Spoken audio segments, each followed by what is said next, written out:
Hi, I'm Kinsey, and these are my favorite books from 2020. So these are the 10 books that really stuck with me this year and that I think will stick with me for years to come. Not all of them were released in 2020. They're just the books that I read during 2020. 3 of them are my top favorites, and then the rest are all kind of equally favorites. So I'll save those 3 top favorites for the last 3, and I'll just hop in. So the first book I want to talk about is Transcendent Kingdom by Gyasi. And this was, obviously it's by the author of Homegoing, and I loved Homegoing, and so this was kind of an anticipated release for this year. And obviously with everything that happened this year, I think a lot of people may not have picked it up, because I didn't hear as much hype about this as I had about Homegoing. So this is about a Ghanaian American family, and kind of the mental health, addiction, and other issues that come up in their family. So it follows specifically the daughter and her mother. The daughter is a grad student studying behavior and reward, and her mom comes to visit her, and is having a depressive episode, basically. So the 2 people who aren't in the current timeline but who are introduced via flashbacks and are addressed that way are the father and the son, or the brother. So it explores the whole host of addiction, mental health, family dynamics. It is an immigrant story, but this definitely met my expectations. It is beautifully written, and I think maybe some people could say that not a lot happens. It's more about what's revealed about the past and about different things that have happened. So the next book is obviously on everyone's favorite books of the year, videos and posts and everything, and that is The Vanishing Half by Bennett. I picked this up as soon as I could after hearing all the hype, and my mom was like, why haven't you read this yet? So picked it up. So for those who don't know, it's about 2 twin sisters who live in a small town, and their town is known to be a town where there's a lot of light-skinned Black people living in that town. And so these twins grow up, and one of them, they take different paths in life. They both leave the town. One of them returns to the town with a daughter who is darker than her, and the other one leaves town, doesn't come back, and lives as a white woman.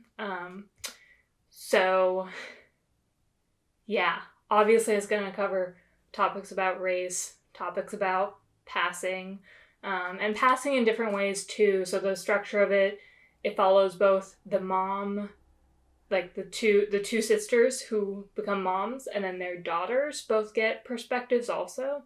So it's kind of like that first generation and then one generation removed from these sisters. And it's kind of it's over a longer period of time and has a variety of flashbacks and kind of, I don't know, it runs for their whole lifetime, rather. So I really enjoyed this. It definitely, I wanted to keep reading. I wanted to see what would happen. So it's very readable. It's very well written.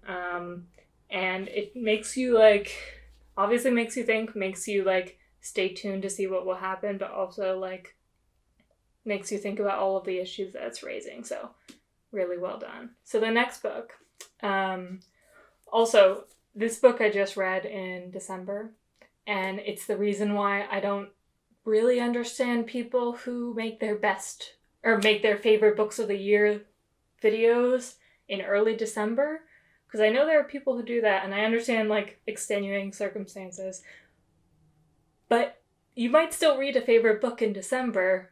Let's not. So My next favorite book is The Death of Vivek OG, and this is by Akwaeke Emezi. I picked this up the same time as The Vanishing Half, and it took me a while to kind of want to pick it up because I knew it was going to make me cry and make me sad. But I did it, and it was fully worth it, and I feel like it's going to be a very rereadable book. So, on the first page, you find out that Vivek OG has been killed, and left on his parents' doorstep. And from there, you're shifting around different perspectives to figure out what happened, basically. So you have his cousin, who is close to him, and you have his mom, who won't give up on finding out what happened, and you have all of these friends, and it's kind of just revealing this whole story of Vivek OG's life, and obviously it covers identity, queerness, trans identities, like all of that is covered. Also some about kind of race and nationality, because it's like the friend group of these parents is a lot of women who married men in Nigeria. By the way, it's set in Nigeria. And so, like, this friend group that the mom is in is all these different women, because she's, I believe, Indian. And so all these women who married Nigerian men and live in Nigeria. And, like, that's, like, a very interesting, like, world of just very, like, I don't know, not unusual, but, like, not a perspective you hear very often, is, like, a very international kind of family, if that makes sense, and, like, friend group. It definitely feels a little, like, not ominous, but you're kind of, like, waiting for it to happen, like, waiting to find out what happened, waiting for the bad stuff, and so the moments of joy are, like, so bittersweet throughout, but it was very well written, was very beautiful. I really loved it, so I could not recommend it highly enough. And one other thing to say about this is these are both published by Riverhead Books, and I don't know if anyone else has made the comment that they look very similar and they feel very similar in terms of, like, the font and the design and everything else, but, like, these should appeal to similar audiences because they both have, like, trans characters. They're focused on, like, diverse, like, Black stories in different ways, and, like, I don't know, it makes sense, but these really feel like they belong together, and so I recommend both of them, obviously. The next book is Stories of Your Life and Others by Ted Chiang, and this is the only set of short stories that made it onto my favorites list. I struggle with short stories sometimes because unless there are multiple stories that really stick with me, they're probably not going to be a 5-star read. Like, they're probably going to be 4 stars or 3 stars. That being said, this was a 5-star read. So it says it on the book, but one of the stories is the basis of the movie Arrival. So if you've seen Arrival, I haven't, but one of the stories is in here. But there are multiple stories that just really stuck with me. The first one was super strong. It's called Tower of Babylon, and it is about, like, this world where they're building this tower. It's like I guess probably supposed to be set in, like, the Middle East of a future, I think. But they're building this tower because of some prophecy or something. But they're building this tower, and they built it so high that they're, like, in space, and there are bricklayers that get sent up the tower, and it's just, like, wild and kind of blew my mind, and that was just the first story in here. So obviously the Arrival one is about aliens coming to Earth and kind of following the experts who are trying to meet with them and get the information from them about what they're doing here and everything, and trying to understand them. So I believe it's a linguist and a physicist. And then there's one that's basically like that whole, like, you only use 20% of your brain. It's basically someone who, like, I think is in a study and unlocks the rest of their brain. It's, like, so wild. And there are more, even. Like, there's one about a mathematician who, like, starts to lose it after, like, basically realizing that, like, numbers aren't real, kind of, or, like, thinking about dividing by 0 somehow, like, broke her brain, that she realized, like, she was doing a proof and just made this realization that was so wild that it completely changed her whole world, vision. So, just honestly, like, a great collection of, like, sci-fi short stories. I'm not even a huge sci-fi person, but these are all really, like, well-written and really good, so would highly recommend. And this came out, like, in 2004, maybe?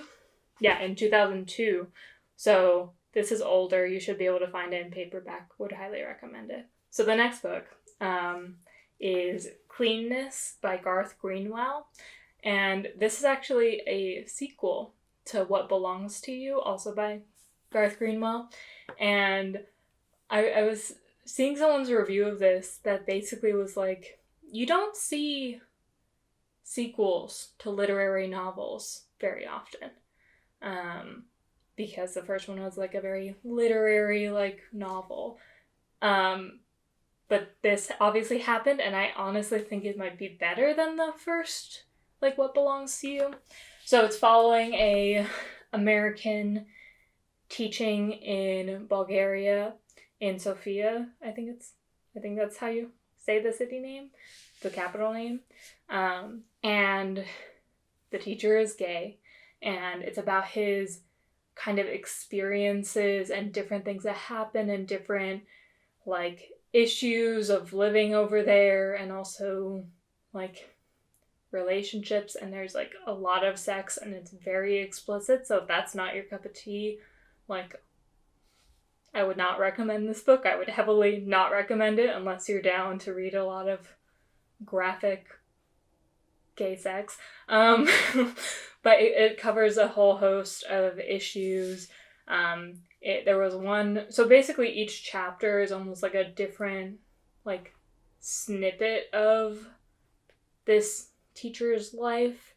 And so one of them was about a parade, like, protesting the, like, right-wing government policies, I believe. And that really stuck with me. There was one about, like, a hookup gone wrong, basically, that he lived through. There's some about, like, his students, some about a relationship and leaving Bulgaria and traveling, I think, to Italy. So there's a whole host of different experiences in this book. And I think it's partially, like, it's not actually, like, autobiographical, but the author, I think, did teach in Bulgaria, like, did teach English in Bulgaria. So there's some basis for that. But yeah, I would highly recommend for people who are down with this. You don't have to like it. You don't have to try it if you don't want to, but it was very good and very well written and really stuck with me. So the next book is my only book of poetry in my top 10 favorites, and it is Fleche by Mary Jean Chiang. And this is a very slim but powerful collection of poetry. And so it's all about, so the author, poet, grew up in Hong Kong, lived, I believe, in the UK and the US.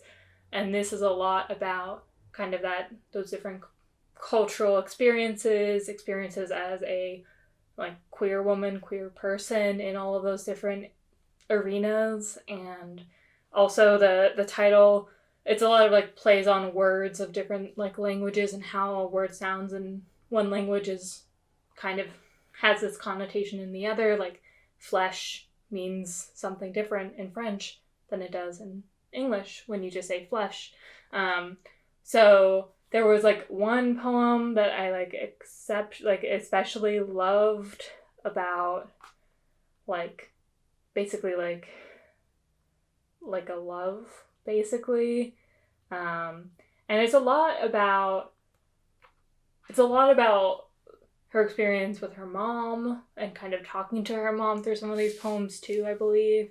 But just like really strong, really exceptional. I would definitely read more from this author. So the next book is a hefty one. It is Caste, The Origins of Our Discontents by Isabel Wilkerson.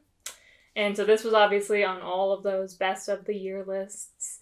I actually read this in the lead up to the election, which may or may not have been a good idea, because it was completely exhausting, but also made me feel like, oh, I see it unfolding. So this book is basically making the argument that the US has a caste system, and it compares like the racial system and racial hierarchy to the caste system in India and also to Nazi Germany.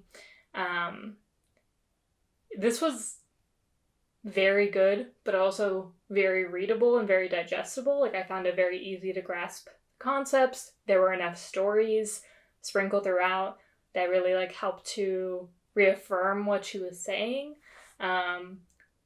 Yeah. And I mean, I learned a lot. Like, I don't know a lot about the caste system in India at all. But throughout the book, like, you don't need to know a lot going in. She kind of lays it out for people who don't know. So, like, would highly recommend. I kind of think this should be required reading for a lot of people, just to kind of have that lens on our current system. So the next book is the only graphic novel on the list, and this is the first of my top 3 books. The rest of the list was all amazing, but I selected top 3 out of all 10. And so this is one of those top 3, and it is On a Sunbeam by Tillie Walden. I loved this book so much. It made me very happy. Basically, you're following a group of people in space cleaning up ruins and different areas of space. It's basically following 2 timelines. One where it's a restoration crew on the ship, so it's kind of a queer found family type of scenario.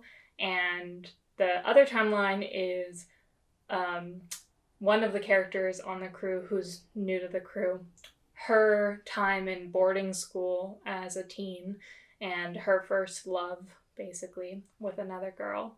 And then those 2 timelines collide. And it's so good. It's beautiful. It's well written. It's just the art is gorgeous, and it flew by, and I wanted to keep reading, and it's just like really very, very good. Had all that queer rep that I wanted, had all those strong friendships that I wanted, and it was just like exceptional. And I love everything that Tillie Walden does, so that's not surprising. So the next book is the other nonfiction book on this list besides Caste, and that is Underland, A Deep Time Journey by Robert Macfarlane. This book was a trip. It was wild. Robert Macfarlane is kind of a nature writer, kind of, and this book explores all of these different underground spaces, whether that is caves, or there's an underground river, or like underneath, I think, Paris, the catacombs, or like the seed vault. Like, there's all these different spaces that are underground that he explores throughout. And the writing, the storytelling, the way it weaves together, like, I don't know. It makes you feel very very small in the world in like the best way, like since we can't go anywhere for the foreseeable future because of the circumstances. This really made me feel like I was like in all these places. Like I was so stressed in parts that were stressful. I was so like in awe. Like I think awe would be like the key word of this book, or like the way to sum it up best, because it was just awe-inspiring in so many different ways of like, we are so small, we humans are so small. There's this whole world underneath us that a fraction of people are even interested in or like know about, really. And like, I don't want to go caving at all. I don't do well in small spaces. I don't want that. But reading about it was just so good. So good. So this is definitely like in my top 3 of the whole year. It was just amazing.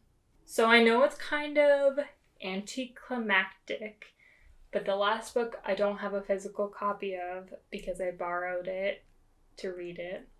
But it is Girl, Woman, Other by Bernadine Evaristo. If you haven't heard about this book, I don't know how you haven't, but it won, I believe it won half of the Man Booker Prize, or the Booker Prize last year, splitting it with The Testaments, I believe. So, this book is all these different Black-ish, women-ish people. Women-ish. Women and non-women. But it's all these different people who are all connected somewhat together.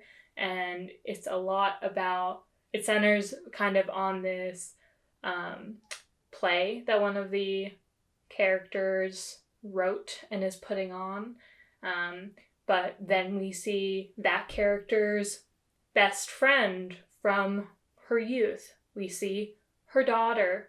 And then we go from there. We see, it's all these different like small associations with each of these characters, and they all get one distinct chapter to themselves.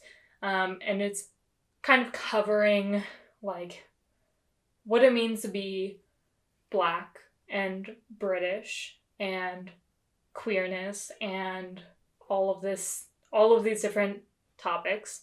It is very well written. I love the writing style. I believe, if I remember correctly, it might not have capitalization. I don't have a physical copy, so I can't check, but I believe that's the case. I'll check it, and I won't include this if it's not true. But it was just like very strong. Felt like it would be very like rereadable. Felt like I didn't want to stop reading. I really just like dove into it, and it was just like really, really amazing. And it fully deserves all of the hype that it's been getting. And it's like, it has all that good representation of like racial, gender, sexuality, diversity, like all of those different boxes it ticks in a way that feels very natural and feels like it's actually exploring like real people, without kind of tokenizing those different perspectives, I feel like. And it just weaves it all together so nicely, and then you get so hyped by the end about making all these connections between these different stories. It's very good. Would highly recommend. I read the book very early this year, but it's really stuck with me. It was great. So those were my favorites of 2020. Honestly, such a strong list. I feel like my reading has gotten better and better like every year, because I'm finding more of what I like, and I'm getting recommended more things that I'm gonna like, and I'm reading reviews and finding books that I might not otherwise find. 2020 has felt like it's been like 3 to 5 years long, so I'm very glad that it is now over, and we're turning over a new page, and hopefully with a lot more good reading to come. Thank you for watching, if you made it this far. If you made it this far, can you please comment your favorite book of the year or your favorite books of the year, and if any on my list are also on your list, or if you've read any of the ones I am hyping up here. But thank you so much for watching, and I'll see you next time. Bye.